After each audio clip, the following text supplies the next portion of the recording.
자녀라는 말에는 누가 있다는 말인가요? 자녀라는 말에는 누가 있다는 말이에요? 부모가 있다는 말입니다. 부모 없이 이 땅에 존재할 수 있는 인생은 하나도 없습니다.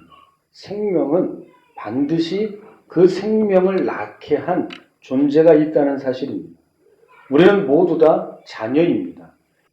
내가 그 부모를 통해서 이 땅에 태어났다는 것을 부정할 수 없다는 사실입니다. 질문을 하나 드릴게요. 내 부모님의 자녀가 되기 위해서 뭘 하셨어요? 하신 게 뭐가 있어요? 부모의 자식이 되기 위해서 하신 게 뭐가 있어요? 태어난 것밖에는 한 게 없습니다. 뭔가를 해서 내가 내 부모님의 자녀의 호적에 들어간 것이 아니라 그냥 태어난 것밖에 없습니다. 내가 부모의 자식이 되기 위해서 어떤 조건을 충족시켜서 이 땅에 태어난 사람은 한 사람도 없다는 사실입니다. 쇼 윈도우에 쭉 진열되어서 이쁘게 보이고 착하게 보이고 잘생겨 보이고 똑똑해 보이고 잘 될 성 싶은 떡잎같이 보여서 내 부모님에게 태어난 것이 아니라 그냥 태어났습니다. 그게 뭐예요? 생명의 원리입니다. 자, 질문을 바꿔서 드릴게요. 하나님 아버지의 자녀가 되기 위해서 뭘 하셨어요? 하신 게 뭐가 있어요? 오늘 요한복음 1장에 따르면 그 이름을 믿는 것 외에는 한 게 아무것도 없습니다. 하나님의 자녀가 되기 위해서도 실상 따지고 보면 한 게 있다 없다? 한 게 아무것도 없다는 거예요. 한 게 아무것도 없어요. 그 이름을, 그 아들, 하나님의 아들 예수 그리스도 그 이름을 믿는 것 외에는 한 것이 아무것도 없어요. 이쁘게 보인 것도 없고요. 잘생겨 보인 것도 없고요. 똑똑해 보인 것도 없고요. 충성의 맛배기를 하나님께 보여드린 것도 없다는 사실입니다. 그런데 그 아들의 이름을 믿으니까 하나님이 뭐라 그러셨다고요? 넌 내 새끼야 그랬다는 거예요. 신기하죠? 이게 복음입니다. 이게 생명의 원리예요. 생명의 원리는 자식이 부모를 선택하는 것이 아니라는 사실입니다. 자식이 부모를 결정하는 법이 없다는 사실입니다. 이게 생명의 원리예요. 태어나고 보니까 여기에요. 태어나 보니까 그분이 내 엄마고 그분이 내 아빠인 거예요. 한 게 없다니까요. 아무것도 그 부모의 눈에 들기 위해서 조건을 충족시키려 한 적도 없고 조건을 충족시킨 것이 한 가지도 없다는 사실입니다. 그런데 요한복음 1장에 보면 성령께서 우리에게 말씀하시기를 참빛이 세상 가운데 왔는데 그 참빛을 세상이 어둠이 알아봤다는 거예요? 못 알아봤다는 거예요? 몰라봤다는 거예요. 세상은 모른대요. 어둠은 모른대요. 이 빛이 참인지 거짓인지 진짜 빛인지 아닌지 이분이 정말 하나님의 아들이신지 아닌지 안다 모른다? 모른대요. 그런데 저와 성도님들은 어떻게 그 빛을 알아봤어요? 어떻게 알아봤어요? 아니 세상은 다 모르는데 어떻게 나를 알아봤냐고요? 굉장히 똑똑하시네요. 굉장히 눈이 좋으시네요. 아니 다른 사람은 다 못 봤다는데 어떻게 나를 봤다고 얘기할 수 있냐고요? 어떻게 우리는 봤다고 얘기할 수 있냐고요? 그 참빛을. 그렇게 현명하세요. 그렇게 지혜로우세요. 어떻게 그 참빛을 참빛으로 알아봤냐는 거예요. 여기에 복음에 미스터리가 있는 거예요. 나보다 똑똑한 사람이 얼마나 많은데요. 나보다 지혜로운 사람이 얼마나 많은데요. 어떻게 그 참빛을 봤냐. 어떻게 그것이 참빛인지 알아봤냐. 마태복음 16장에 가니까 가이사라 빌립보에 예수님과 제자들이 머물렀어요. 그때 예수님이 제자들에게 묻습니다. 얘들아, 사람들이 나를 뭐라 하느냐? 그때 제자들이 대답하지요. 세례 요한이라 하는 사람도 있습니다. 예레미야라고 하는 사람도 있습니다. 선지자 중에 하나라고 하는 사람들이 있습니다. 그때 예수님이 제자들에게 다시 묻습니다. 너희는 나를 누구라 하느냐? 그래, 사람들은 다 세례 요한, 예레미야, 선지자 중에 하나라고 나를 이야기한다. 그래, 그렇다면 너희는 나를 누구라고 하느냐? 그때 베드로가 대답합니다. 다 알지요? 같이 합니다. 시작. 주는 그리스도시요 살아계신 하나님의 아들이십니다. 그때 예수님이 이렇게 말씀하시지요. 베드로야, 너 참 똑똑하다. 어쩜 그렇게 똑똑하니? 다른 사람들은 기껏해야 잘 봐줘야 세례 요한 선지자 중에 하나라고 나를 보는데 어떻게 너는 내가 살아계신 하나님의 아들인 것을 어쩜 그렇게 똑바로 알았니? 너 참 똑똑하다. 너 참 현명하다. 너 참 눈 좋다. 그렇게 말씀하신 게 아니라 뭐라 말씀하셨어요? 바요나 시몬아, 내가 복이 있도다. 이를 내게 알게 하신 이는 하늘에 계신 내 아버지시다. 누가 알게 했다고요? 하나님 아버지가 너로 하여금 내가 하나님의 아들인 것을, 그리스도인 것을 알게 하셨다. 할렐루야. 우리가 빛을 어떻게 봤다고요? 내가 빛을 어떻게 알았다고요? 하나님 아버지께서 알게 하셨다고요. 보게 하셨다고요. 그게 복음의 신비입니다. 다른 사람은 다 못 봤는데 나는 본다는 거예요. 다른 사람은 다 안 믿어진다는데 나는 믿어진다는 거예요. 놀랍지요. 그렇게 의심 많은 내가, 도마보다도 더 의심 많은 내가 하나님의 아들 예수 그리스도가 믿어진다. 그 예수 그리스도가 참빛이라는 것이 믿어진다는 거예요. 그리고 그 참빛이 세상이 만들어지기 전부터 하나님과 함께 계셨다는 것이 믿어진다는 거예요. 홍해가 갈라지는 것 정도는 그것에 비하면 아무것도 아닙니다. 태초에 하나님이 천지를 창조하셨느니라. 이게 믿어지는 거예요. 그러니 홍해 갈라지는 것쯤은요, 내 손가락 접었다 폈다 하는 것보다도 더 쉬운 문제로 나에게 다가오는 것입니다. 이를 내게 알게 하신 이는 내 아버지시다. 네가 똑똑해서가 아니고, 네가 통찰력이 있어서도 아니고, 네가 유독 남보다 무엇을 잘 믿는 성향을 가진 사람이 아니라 내 아버지께서 너로 하여금 그걸 알게 하시고 내 아버지께서 너로 하여금 그걸 믿어지게 하신다. 이게 이해가 되신다면 하나님의 자녀가 되는 것이 혈통으로나 육정으로나 사람의 뜻으로 되지 않는다는 것이 무슨 말인지를 이해가 되는 것입니다. 저는 죽었다 깨나도 S그룹의 CEO의 아들이 될 수 있을까요? 없을까요? 못 돼요. 왜요? 그건 이미 결정 난 거예요. 이미 끝난 거예요. 왜요? 그건 뭘로 정해지니까요. 혈통으로, 육정으로, 사람의 뜻으로 되는 거예요. 그건 복음과 반대되는 거예요. 근데 오늘날 교회들이 뭐해요? 복음에 반대되는 걸 하잖아요. 혈통과 육정과 사람의 뜻으로 하잖아요. 하나님은 아니라는 거예요. 복음의 방법은 그 방법이 아니라는 거예요. 생명의 원리는 그 방법이 아니라는 거예요. 이미 하나님이 태초에 천지를 창조하셨을 때의 생명의 원리는 인간이 계획하고 만들어내려고 하는 것보다 더 크고 위대하다는 사실을 이해하시기 바랍니다. 생명의 원리를 거꾸로 가면 안 되는 것입니다. 사람이 정하면 안 되는 거예요. 하나님이 정하신 원리대로 가야 되는 거예요. 그걸 사람의 뜻으로 영민하는 것은 하나님의 진노를 사는 거예요. 영민을 거스리는 건, 하나님의 뜻을 거스리는 것은 하나님의 진노 외에는 살 것이 없다는 사실을 우리는 잘 알아야 되는 것입니다.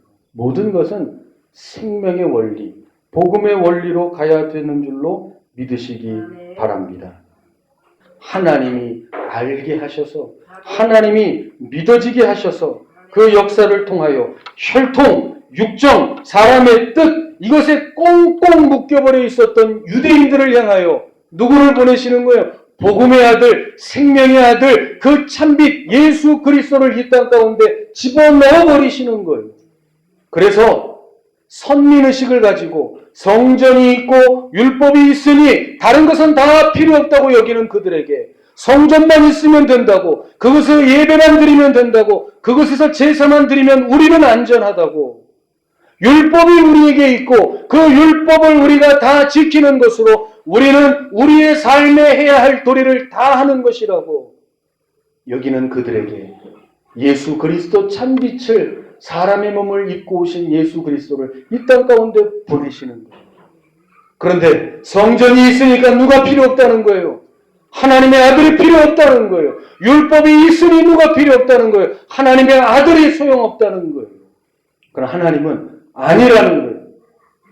성전이 있어도 누가 필요하다고요? 그 아들이 필요하다는 거예요. 율법이 있어도 누가 필요하다는 거예요? 그 아들 참비신 예수 그리스도가 필요하다는 거예요. 왜요? 성전은 누구에 대한 모형이기 때문에요. 하나님의 아들 예수 그리스도에 대한 모형이기 때문에요. 그래서 예수님이 말씀하시잖아요. 성전에 오셨을 때 이 성전을 헐라 내가 사흘 만에 다시 세우리라. 그건 뭐예요? 눈에 보이는 건물을 얘기하는 게 아니라 당신의 몸을 얘기하십니다.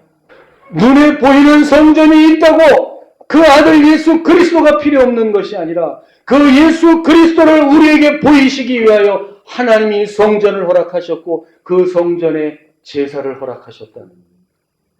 그러니 예수 그리스도가 오니 그 옛 성전은 필요 없고 새 성전인 예수 그리스도가 필요합니다. 율법은 누가 오기까지 필요한 거예요? 그 아들 예수 그리스도 참빛이 올 때까지 필요한 거예요. 그래서 예수님께서 말씀하시잖아요. 내가 율법을 폐하러 온 것이 아니라 온전케 하기 위하여 왔다. 그런데 유대인들은 뭐 했다고요? 우리가 율법이 있고 율법을 지키니 그 아들 필요 없다. 하나님만이다. 그 율법은 누구에게 끌고 가기 위해서요? 그 아들 예수 그리스도 십자가 복음으로 끌고 가기 위하여 주신 몽학 선생 밖에는 되지 않는다. 요한은 그렇기 때문에 유대인들에게 냉정하게 얘기하죠. 뭐라고 얘기했어요? 속으로 너희들이 아브라함의 자손이라 얘기하지 말라. 하나님은 이 돌들을 들어서 아브라함의 자손을 만들 수 있으시다. 아브라함의 후손은 혈통이나 육정이나 사람의 뜻으로 나는 것이 아니라는 거예요. 그래도 난 피가 달라. 그래도 난 출신이 달라. 아니요. 그런 생각조차 하지 말라는 거예요. 그런 생각조차 하지 말라. 유대인들은 그 생각에 꽉 차 있었던 거예요. 자신들은 아브라함의 후손이요. 모세를 통하여 율법을 받았으며 솔로몬을 통하여 다윗과 솔로몬을 통하여 성전을 허락받아 그리고 자신들의 수천 년의 역사 속에서 하나님을 예배하는 선민으로 살아온 자신들이 원조 모태신앙인 우리들이 하나님의 백성이 아니라면 하나님의 구원의 반열에 들지 않았다면 도대체 누가 구원의 반열에 들을 수 있는가? 그래서 유대인들은 자신들을 제외한 이방인들을 다 무슨 취급했어요? 개 취급했다고요. 구원과 상관없는 개들이라고 생각했다고요. 누구만이 하나님의 사람들이라고요? 자신들만이. 왜요? 성전과 율법을 허락받은 자신들만이 하나님의 사람들이라고 그렇게 생각했다고요. 그런데 세례 요한이 와서 하는 얘기하면 회개에 합당한 열매를 맺으라. 속으로 너희가 아브라함의 후손이라 말하지 말라. 생각조차 하지 말라. 하나님은 이 돌들을 가지고서도 얼마든지 아브라함의 자손을 만들 수 있다. 그렇게 얘기합니다. 혈통 얘기하지 말라. 육정을 얘기하지 말라. 사람의 뜻을 얘기하지 말라. 하나님의 복음은, 하나님의 법은 그것과 상관이 없다. 냉정하리만치 주님은 그 말씀을 주고 계시는 것입니다. 윤리적으로, 율법적으로, 민족적으로 바닥을 치는 세리장 삭개오를 우리는 잘 알고 있습니다. 누가복음 19장에 가면 삭개오가 등장을 하지요. 여리고에 예수님이 들어오십니다. 삭개오는 키가 작아요. 사람이 너무 많이 몰려 있는 거예요. 예수님께 가까이 갈 수가 없었습니다. 그래서 어디로 올라가요? 뽕나무로 올라가요. 나무 위로 올라갔어요. 그때 예수님이 삭개오를 바라보시고 얘기하시죠. 삭개오야 내려오라. 오늘 내가 네 집에 유해야겠다. 그때 삭개오가 예수님께 말합니다. 예수님, 제 재산의 절반을 팔아 가난한 사람들에게 나누어 주고 내가 누구의 것을 빼앗은 것이 있다면 내가 4배를 갚겠습니다. 삭개오라고 하는 인물은 무슨 상징성을 가지고 있어요? 윤리적으로 세상의 바닥을 치고 있는 사람입니다. 누구나 사람이 보면 삭개오를 사람 취급하는 사람이 아니에요. 짐승 같은 사람이에요. 욕하는 사람이에요. 손가락질을 받는 사람이에요.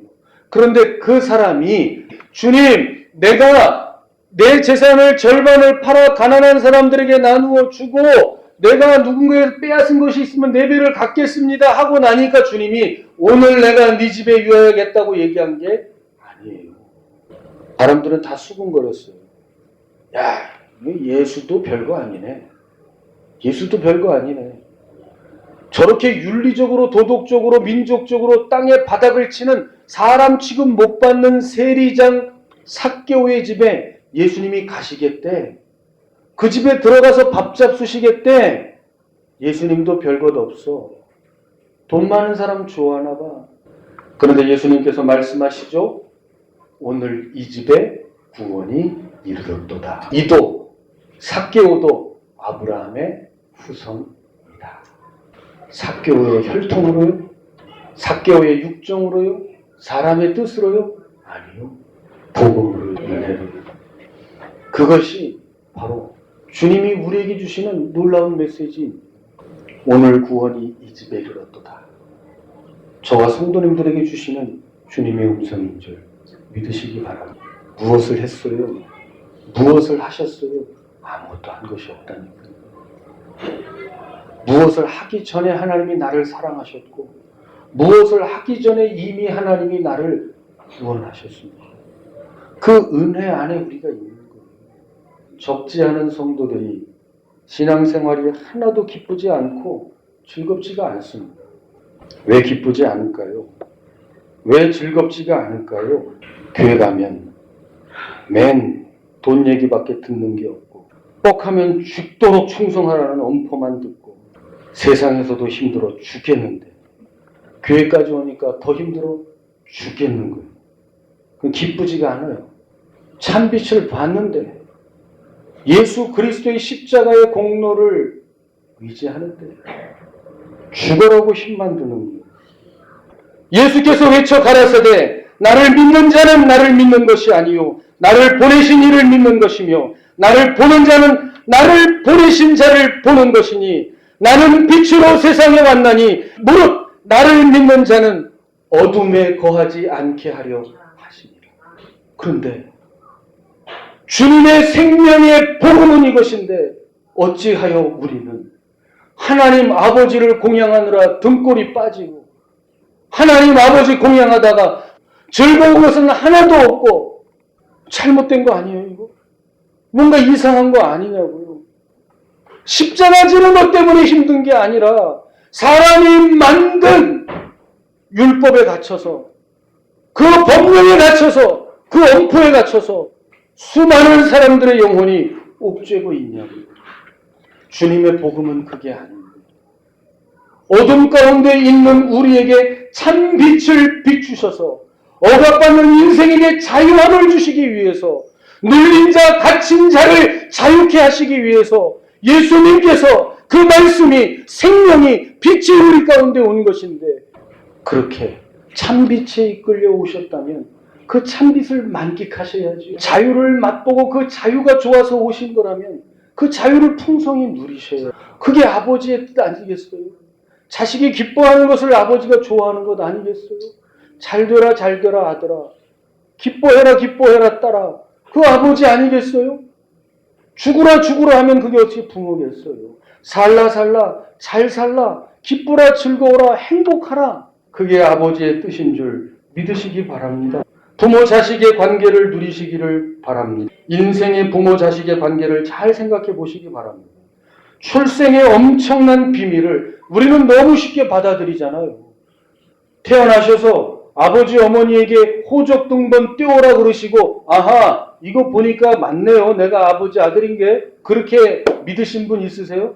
아니에요. 그냥 태어나서 살다 보니까 아버지가 있어요, 어머니가 있어요. 내가 널 낳았대요, 내가 널 키웠대요. 그러니까 뭐 한 거예요? 그 엄청난 출생의 비밀을 우리는 그냥 받아들여요. 그냥 믿어요. 놀라운 사실이죠. 그리고 그 부모의 자식으로서의 권세를 뭐예요? 누려요. 한 번도 확인한 적이 없어요. 그런데도 뭐예요? 엄마 밥 줘. 그럼 뭐예요? 엄마가 웃기고 있네. 니깎게 뭔데 나보고 밥 달래니? 그게 아니라 뭐예요? 밥을 대령하지요. 밥이 없으면 밥을 하지요. 반찬이 없으면 반찬을 하지요. 놀라워요. 밥을 갖다 바쳐요. 누가요? 엄마가 딸에게 아들에게 놀라운 사실 아니에요? 자녀된 권세를 엄마와 아빠가 뭐예요? 받아들여요. 인정해요. 뭐 했는데요? 한 게 아무것도 없어요. 그냥 내 배에서 나온 것밖에 없는 거예요. 그런데 그걸 뭐예요? 그 자녀의 권세를 누린다니까요. 그렇게 누리고 사셨잖아요. 밥, 돈, 세상 천지의 어느 관계 속에서 그게 돼요. 그런데 그게 자녀의 권세라니까요. 그 놀라운 관계를 우리는 익히 잘 알고 있잖아요. 그런데 왜 아버지 하나님과 우리의 관계는 그것을 생각하지 못하냐고요. 그래서 주님이 말씀하시잖아요. 공중에 나는 새를 보라. 심지도 않고 거두지도 않고 창고에 모아 들이지도 않아도 천부께서 먹이시느니라. 키우시느니라. 살리시느니라. 너는 이 새들보다 귀하지 아니하냐. 그 얘기 아니에요? 밥 줘요. 돈 줘요. 너는 공중에 나는 새보다 귀하고 들에 핀 백합화보다 귀하다. 자식들은 말합니다. 낳았으면 다해요. 부모가 됐으면 부모 노릇을 잘해야지요. 어디서 많이 해본 얘기 같지 않으세요? 낳았으면 다해요. 제대로 해줄 거 해주고 키워야지요. 자식들은 뭘 생각해요? 부모 노릇, 부모의 의무, 책임을 얘기해요. 낳았으면 책임을 져야지. 그런데 부모는 뭘 얘기해요? 책임을 얘기하는 게 아니라 사랑을 얘기하죠. 난 너 사랑한다. 나는 너를 사랑한다. 그래서 하나님께서도 책임을 얘기하시는 게 아니라 귀하다. 귀하다. 왜 귀해요? 왜 내 딸 자식들이, 아들 자식들이 왜 귀해요? 내 배 아파서 낳았기 때문에. 내 새끼이기 때문에. 뭘 해서가 아니에요. 뭘 나에게 줘서가 아니에요. 내 배 아파서 낳았기 때문이죠.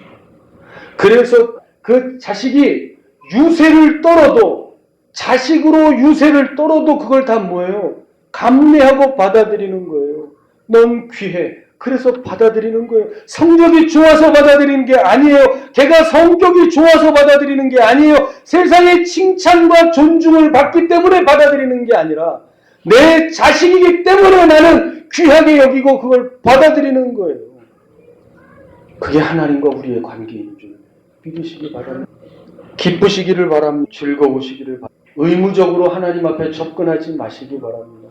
책임을 가지고서 내가 십자가에 구원받았으니까 그래도 내가 주님을 위해서는 이 정도는 해야지. 주일 예배 정도는 드려줘야지. 아니 11조 정도는 드려줘야지. 라는 식으로 접근하지 마시기 바랍니다.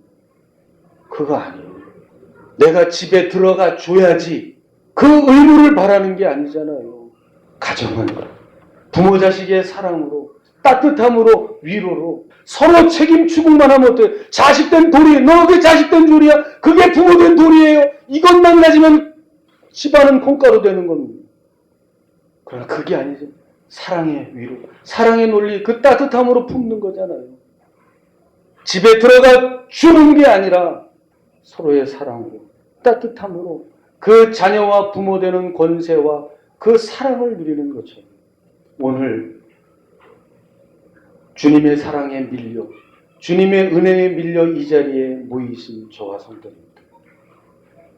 억지로가 아니라 그 주님의 사랑 앞에 우리의 자신을 던지실 수 있기를 주님의 이름으로 축원합니다.